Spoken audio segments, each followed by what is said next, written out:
Oui, alors, pour élargir effectivement sur le sujet, on voit bien que la lutte des classes est toujours aussi vivante qu'avant. On nous avait vendu la fin de la lutte des classes avec la fin de l'histoire, le déconstructionnisme, enfin tout le monde y était allé un peu de sa petite touche, qui correspond à l'effondrement de l'URSS, etc. C'est pas parce que le socialisme réel s'est effondré qu'il a aboli l'analyse de classe très pertinente qu'a fait Karl Marx. Hein.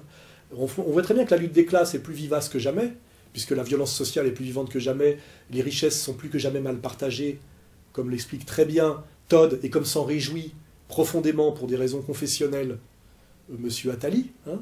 Mais il faut aujourd'hui réactualiser la lutte des classes. On voit bien qu'aujourd'hui, nous avons une lutte des classes mondiale entre des prédateurs nomades et des sédentaires productifs.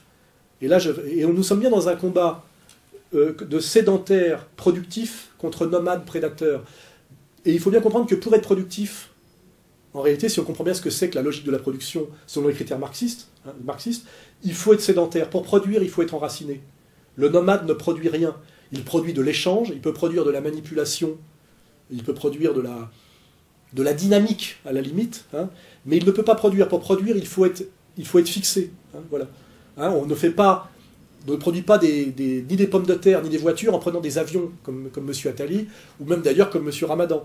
Et nous sommes bien dans une logique, là, aujourd'hui, de ce qu'on appelle finalement le pouvoir de la communauté internationale, qui sont les gens qui appartiennent à la communauté de ceux qui existent à l'international, c'est-à-dire les déracinés cosmopolites du haut, c'est-à-dire l'hyperclasse. Et eux sont intrinsèquement les bénéficiaires de la lutte des classes, ceux finalement qui instillent aujourd'hui l'oppression de classe, et qui sont finalement les gagnants de la lutte des classes, et les perdants de la lutte des classes sont tous les enracinés du monde entier, hein, c'est-à-dire tous les sédentaires du monde entier, qu'ils soient d'ailleurs du tiers-monde, de France, etc. C'est-à-dire les producteurs. Hein.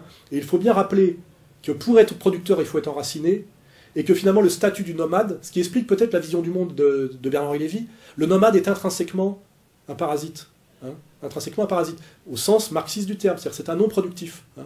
Il peut être au mieux intermédiaire, hein, intermédiaire entre le producteur et le consommateur, et il touche sa commission, et à un moment donné, il prend le pouvoir. C'est la prise du pouvoir de la classe intermédiaire des marchands, issus des laboratoires, que j'explique très bien dans Comprendre l'Empire, et qui fait qu'à un moment donné, ceux qui ont le pouvoir sur le monde, finalement, n'appartiennent à aucune des trois catégories du tripartisme traditionnel. C'est pour ça qu'ils mènent le monde au chaos, et qu'ils sont totalement illégitimes d'un point de vue anthropologique. Hein. Là, j'emploie des concepts qui dépassent un peu les capacités d'Emmanuel Todd, mais c'est pas grave, il peut essayer d'y accéder, ou de Michel Onfray, disons. Il faut qu'il travaille encore un peu, voilà. Et aujourd'hui, la lutte des classes, elle est celle-là. C'est la lutte des classes au niveau mondial, des prédateurs nomades, qu'on peut appeler aussi cosmopolites, contre les producteurs sédentaires. Hein.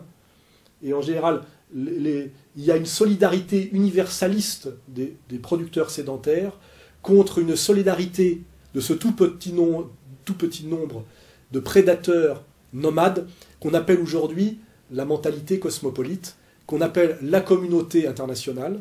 Hein, c'est-à-dire quand on dit la réaction de la communauté internationale, les intérêts de la communauté internationale, il faut le prendre au sens littéral du terme. Quelle est la communauté internationale?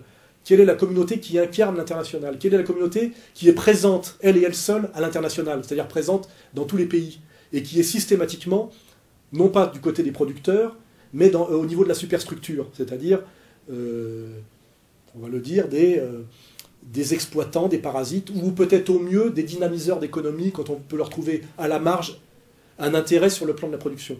Et ça, c'est la lutte des classes actuelle. Elle explique tout ce qui se passe en ce moment. Elle explique tous les positionnements.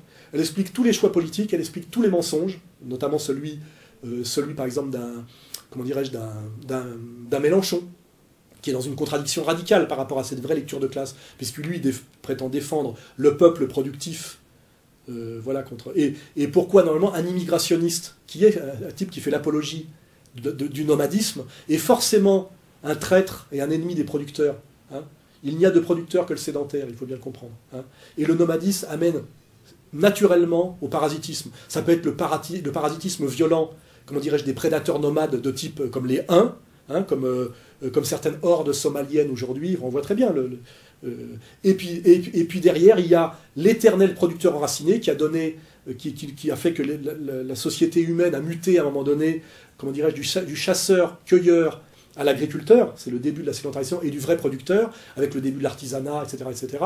Et éternellement, quand on est de gauche, sinon on n'est pas de gauche, on doit être du côté du sédentaire producteur, contre son ennemi historique, héréditaire et actuel, qui est le nomade parasite exploiteur. Et comme par hasard, dans cette catégorie-là, on trouve Bernard-Henri Lévy, Attali, Minck, à la marge Tariq Ramadan, c'est un accompagnateur, voilà. Et on a bien cette lutte des classes qui nous est imposée par le mondialisme et qui est validée par le mondialisme et qui explique actuellement ce combat mondialiste pour ou contre l'Empire. Voilà.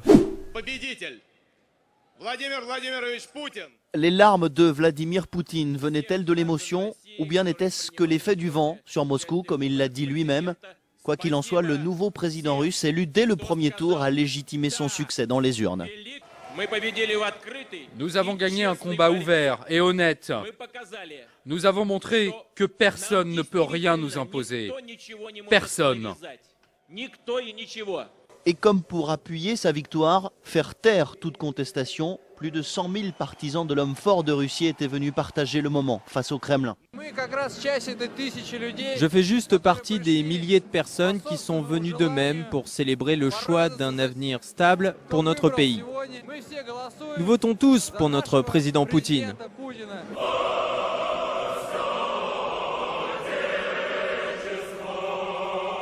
Ben, voilà, Poutine a été élu par les sédentaires producteurs, vous voyez, et qui le détestent, hein, les prédateurs nomades, hein, qui lui ont mis dans la gueule, notamment, il y a un truc très symbolique, l'ancien champion d'échecs, Kasparov, qui est typiquement un type de l'hyperclasse, un type un bénéficiaire de la mondialisation et un homme mondial, ce qui d'ailleurs n'empêche pas que ce soit un homme très intelligent, il a la haine de Poutine, alors que Poutine défend par excellence, et c'est pour ça qu'il est légitime et qu'il a été réélu au premier tour avec 62-63% des voix, parce qu'il défend le sédentaire producteur russe, et que c'est parfaitement identifié par les Russes.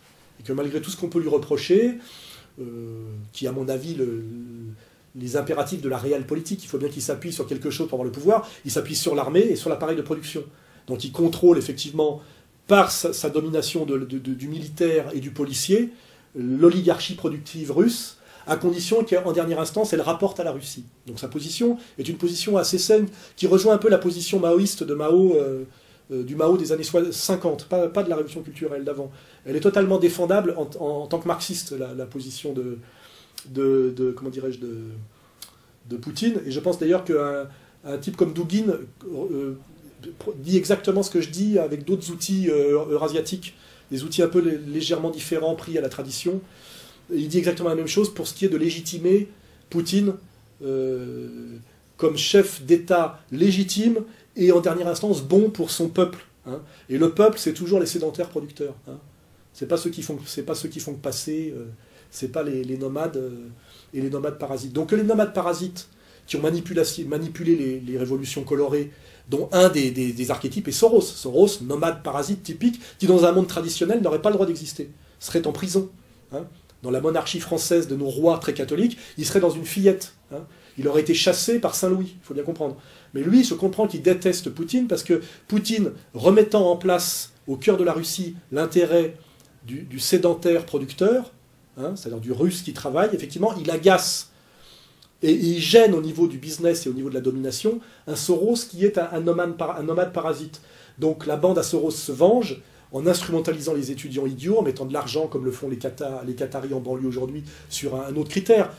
Soros le fait sur les droits de l'homme et la société ouverte, en s'appuyant sur les travaux de cet philosophe anglais qui vient des maths et de la logique. Donc c'est toujours les plus nuls, hein. C'est pas Wittgenstein, c'est l'autre, c'est Carnap, je sais pas quoi. Enfin, lui s'appuie sur les droits de l'homme et la société ouverte. Société ouverte veut dire nomadisme. Hein. Et l'autre s'appuie sur le soi-disant wahhabo-salafisme, enfin, quand c'est les Qataris. Mais c'est toujours ça, de toute façon, pour nuire à ceux qui défendent les intérêts des sédentaires producteurs. Il ne faut pas oublier que cet islam contre lequel je lutte moi est un islam mondialiste qui, en dernière instance, est aussi la vision dominatrice de gens qui sont des impériaux au-dessus des sédentaires producteurs, c'est-à-dire antinationaux, transnationaux, et qui ne se posent pas la question de l'intérêt de la production. Hein, voilà, c'est parce que dès qu'on se pose la question de l'intérêt du producteur, notamment du producteur français musulman, on se retrouve avec Fils de France et Kamel Béchik. on ne se retrouve pas avec Ramadan. C'est assez facile à démontrer de façon pratique au niveau de la vie quotidienne, au niveau des acquis sociaux, au niveau de la relation à l'autre. Voilà, je le dis bien, au niveau de la vie quotidienne.